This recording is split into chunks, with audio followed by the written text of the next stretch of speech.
ఇప్పుడు విజయోత్సవం చేస్తారు కదండి. ఇప్పుడు శోభాయాత్రని మనకి ఇక్కడ హ్మ్. తెలంగాణలో గనక హ్మ్. గమనించినట్లయితే శోభాయాత్రని చేస్తారు.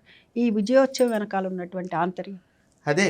ఆ విజయోత్సవాన్నే మనము ఈ వైశాఖ మాసం కృష్ణపక్షం దశమి రోజునే విజయోత్సవం అని అంటాము. హనుమత్ జయంతి అని అంటాం మా ప్రాంతాల వారీగా. విజయోత్సవ సభ అని క్యాలెండర్‌లోను, పంచాంగాల్లోనూ గణించి వేస్తారు. అంటే శ్రీరామచంద్రమూర్తి ని ఆయన రామచంద్ర ప్రభువు అసలు ఆయన నామమే ఈయన ప్రాణము. వేరే గోల్ లేదు. ఆంజనేయ స్వామికి ఏంటంటే తన అస్తిత్వాన్నే మర్చిపోతాడు ఆయన. తనకు అస్తిత్వాన్ని వద్దనుకుంటాడు. ఏకభక్తి, నిజభక్తి, యథార్థ భక్తి. దానికి ప్రతీక హనుమంతుడు. అందువల్లనే ఆయన ఇప్పుడు ఉదాహరణకి మనం రాముల వారిని పూజ చేస్తాం. దాస్యభక్తి అని. దాస్యభక్తి. ఇప్పుడు నవవిధ భక్తుల్లో దాస్యానికి ఆ! ప్రతీక హనుమంతుడు అవును. అని కూడా. ఇప్పుడు మనము ఒక ఫోటో పెట్టుకున్నాం అనుకోండి. రాముల వారిని పూజ చేస్తున్నాం అనుకోండి. రాముల వారి విగ్రహాలుంటాయి. రకరకాల ఫోజుల్లో ఉన్న ఫోటోలుంటాయి. మనము ఎన్ని రకాల ఫోటోలు కూడా మనం పెట్టుకొని పూజ చేస్తాం. కానీ ఆంజనేయ స్వామి అలా చేయడు. ఆయన ఎలా చెప్పాడంటే హృదయం. ఒకటే ఫోటో అనుకోండి ఉదాహరణకి. అదే ఫోటో రాముడు వేరే వేరే ఉన్నా వేరే చేయకూడదు. అసలు ఆంజనేయ స్వామి వారికి రాముడి ముఖం ఎలా ఉండదో తెలీదు. రాముడి పాదాలు మాత్రమే తెలుసు. అర్జునుల వారు నా అంత గొప్ప భక్తుడా హనుమంతుడు, బావా నేను నీతోనే ఉన్నాను అని చెప్తాడు.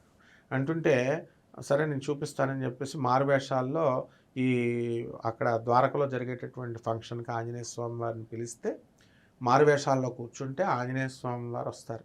వచ్చి ఆ పాదాలు వరుస పెట్టి ఆ భోజనాలు చేస్తున్న వాళ్ళ పాదాలను అంతా చూసుకుంటే కృష్ణుడి పాదాలు పట్టుకొని రామా అంటాడు. అర్జునుడు ఆశ్చర్యపోతాడు.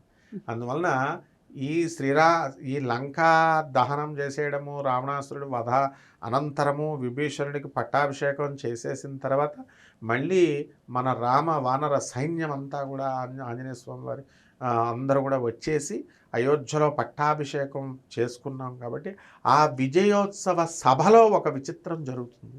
సీతాదేవి అందరికీ అందుకని చేసుకుంటాం ఈ ఫంక్షన్ విజయోత్సవ సభ. అక్కడ జరిగింది ఏమిటంటే అందరూ వచ్చి కానుకలు ఇస్తున్నారు. రామచంద్రుడు సీతాదేవి ఇస్తున్నారు హెల్ప్ చేసినటువంటి ప్రతి ఒక్కళ్ళకి. సీతాదేవి ఏం చేస్తుందంటే నా బిడ్డ వీడు నా కోసం ఇంత కష్టపడ్డాడు, హనుమంతుడు ముఖ్యమైనటువంటి వాడు కదా అని చెప్పేసి ఆమె మెడలో ఉన్నటువంటి ముత్యాల మాలని స్వయంగా ఆంజనేయ స్వామికి ఇస్తుంది. నాయనా బిడ్డ నువ్వు నా కొడుకు రా తీసుకో ఇది అని ఇస్తే ఆంజనేయ స్వామి ఏం చేస్తాడు, ఒక్కొక్క ముత్యాన్ని చూస్తూ ఇలా చూసి కొరికేసి ఇలా పడేస్తున్నాడు. ప్రతిదీ పొడిగేస్తుంటే కోతికి బుద్ధులు అని చెప్పేసి ఆ ప్రజలంతా అయోధ్య ప్రజలంతా కూడా చూసావా సాక్షాత్తు మహారాణి అయినటువంటి సీతాదేవి జగన్మాత అయినటువంటి సీతాదేవి ఇస్తుంటే కోతి వేషాలు వేస్తూ కొరికి పడేస్తున్నాడు అని అనుకుంటారు. అప్పుడు వీళ్ళందరికీ తెలియాలని రామచంద్ర ప్రభు అడుగుతాడు, హనుమ ఏం చూస్తున్నావు, ఏం చేస్తున్నావు, ఎందుకు అలా ప్రవర్తిస్తున్నావు అంటే రామా రఘురామ ఈ యొక్క పూసలో ఎక్కడైనా నా రామభద్రుడు కనబడుతున్నాడేమో అని చూస్తున్నాను. రాముడు లేనిది నాకు ముత్యాల దండ అయితే ఏంటి, బంగారం దండ అయితే ఏంటి, ఏదైతేనేమి అంటే ఆంజనేయ స్వామి వారు దేనికి వాల్యూ ఒక్క రాముడికి. కాబట్టి ఆ యొక్క సభలో ఈ సంఘటన జరిగింది కాబట్టి ఆ ఆంజనేయ స్వామి వారిని గుర్తు చేసుకోవడం కోసం ఆయన భక్తి పరాకాష్ఠకి ఆంజనేయ స్వామి వారిని చెప్తాం, రాధమ్మ తల్లిని చెప్తాం. అందువలన ఈ విజయోత్సవ సభ అందుకోసం మనం చేస్తామమ్మా. అందువలన ఎక్కడైతే మనం ఆంజనేయ స్వామి రామ నామాన్ని మనం ఎక్కడైతే జపిస్తామో రాముడు వచ్చి చేయవసరం లేదు. ఆయన దాసుడైనటువంటి ఆ హనుమంతుడే మన కార్యాలన్నీ కూడా పూర్తి చేసేస్తాడు. కాబట్టి మనం ఈ విజయోత్సవ సభ వెనుకున్నటువంటి కథ ఇదమ్మా. ధన్యవాదాలు. ధన్యవాదాలు.